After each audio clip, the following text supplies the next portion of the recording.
kaysa sa sagot at mas malakas pa din po ang pangamba. Sa aming pagtingin sa kabuuan, umaasa lamang po ang ating gobyerno sa plano ng iba't ibang mga host governments. Yun po ang aming pagsusuri. Hindi po nakatanaw doon sa pangmatagalang solusyon para sa kagyat maprotektahan ng ating mga OFWs.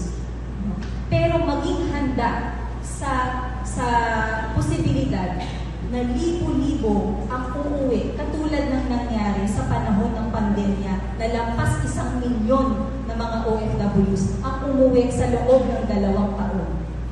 Hindi po totoo yung excuse na walang flight po eh.